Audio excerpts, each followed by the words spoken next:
पुढे बघत राष्ट्रवादी काँग्रेस पक्षाच्या फुटीच्या चर्चांना पेव फुटला आणि अशातच विधानसभा अध्यक्ष राहुल नार्वेकर यांनी सूचक वक्तव्य केलं। पॉझिटिव्ह वातावरणात जर अजून काही बदल होणार असतील तर त्याचं स्वागतच आहे असं राहुल नार्वेकरांनी म्हटलंय। राहुल नार्वेकरांचा नेमका रोख काय आणि कुणाकडे याकडे सर्वांचं लक्ष लागलंय। शासनाचा कामाचा वेग हा चांगला दिसून येत आहे। विधिमंडळ सदस्य अत्यंत चिकाटीने काम करत आहेत। दिवसाचं 9.5 तास कामकाज झालेलं आहे। 150हून जास्त लक्षवेधी सूचनांवरती चर्चा झाली आहे। तर एकूण या प्रोग्रेसिव्ह आणि पॉझिटिव्ह वातावरणात अजून पॉझिटिव्ह बदल जर होणार असेल तर त्याचं स्वागत होईल।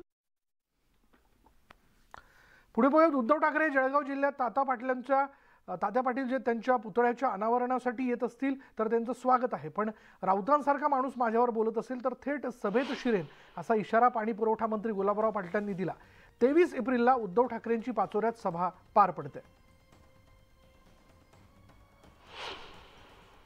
मित्र जे आहे आरो तात्या ज्यांच्यावर ज्यांचा फार माझ्यावर उपकार होता, ते कैलासवासी आरो तात्यांच्या पुतळ्याचं अनावरण करण्यासाठी येत आहेत। आरो तात्यांचं आणि उद्धव साहेबांचं पहिल्यापासून संबंध होते, त्या प्रेमापोटी ते येत आहेत। मला तरी असं वाटतं की पुतळ्याच्या कामाला येत असतील तर जिल्ह्यामध्ये त्यांचं स्वागत आहे, पण कोणी माझ्यावर किंवा संजय राऊत सारखा माणूस जर कधी बोलत असेल तर मी एसपींना उद्याच्या दिवशी निवेदन देणार आहे की चौकटीत बोलावं, नाहीतर मी तिथे सभेत घुसेल।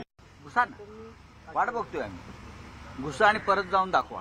घुसा ना, वाट बघतोय आम्ही। घुसा आणि परत जाऊन दाखवा। ठाकरे गटाचे आमदार नितीन देशमुख यांना घेऊन पोलीस अकोल्याकडे रवाना झालेत।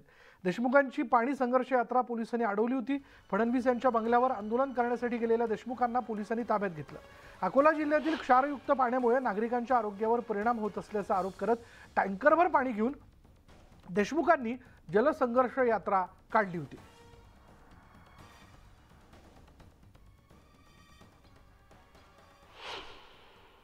देवेंद्र फडणवीस विरोधी पक्षात असताना याच क्षारयुक्त पाण्याच्या विरोधात त्यांनी आंदोलन केलं होतं, एक लक्षात घ्या। पण आज तेच देवेंद्र फडणवीस सत्तेवर बसल्यावर ह्या आमच्या आंदोलकांना भेटायला तयार नाही। ही मोगलाई आहे आणि उलट अटक केली आमदारांना कार्यकर्त्यांना अटक केली। 144 कलम लावले, म्हणजे एखादी दंगल शमवण्यासाठी मोठा फौजफाटा आणावा अशा प्रकारे हजारो पोलीस तिथे आणले गेले आणि नितीन देशमुखांना अटक करून घेऊन गेले। त्याला मोगलाई नाही म्हणायचं तर काय, महाराष्ट्रामध्ये एक प्रकारची मोगलाई सुरू। लोकांना पाण्यासाठी आंदोलन का करू दिले जात नाहीये, त्या राज्यात एक प्रकारची मोगलाई सुरू आहे अशी भावना जी ती त्यांनी व्यक्त केली। पुढे पाहूयात, नागपूर रत्नागिरी महामार्ग लातूरमधून जातो आणि याच मार्गात महात्मा बसवेश्वरांचा पूर्णाकृती पुतळा जो आहे तो येत असल्याने पुतळा हटवण्याबाबत हालचाली सुरू झाल्यात आणि यावरून लिंगायत समाजाकडून बसवेश्वर चौकात आमरण उपोषण केलं जात आहे। दरम्यान भाजप आमदार संभाजी पाटील निलंगेकर यांनी उपोषणकर्त्यांची भेट घेऊन बसवेश्वरांचा पुतळा हटवणार नसल्याचं आश्वासन दिलं। यावेळी त्यांनी अमित देशमुखांवरही नाव न घेता निशाणा साधला। हा महामार्ग बाबुळगाव मार्गे जावा आणि तिथल्या जमिनीचे भाव वाढावेत यासाठी समाजाची दिशाभूल केली जात असल्याचा आरोप त्यांनी केलाय। या प्रकरणावरून येत्या काही दिवसात वादाची ठिणगी पडण्याची शक्यता आहे। जरी माझ्या विभागाशी संबंधित विषय असेल, आपण ठरवायचे, आपण दिलेला जो काही निर्णय खालच्या लोकांनी सर्वांनी जे जनभावना असतील त्याच भावनेचा आदर करू आणि जनभावनेचा आदर केला जाईल असा त्यांच्याकडून आपल्याला शब्द मिळालेला आहे। निश्चित इथून होत असणारे जे काही चेंजेस असतील, फ्लायओव्हर असेल किंवा घ्यायचा असेल तर तो फ्लायओव्हरही बाजूला एक हाफ फ्लायओव्हर आपल्याला घेता येतो।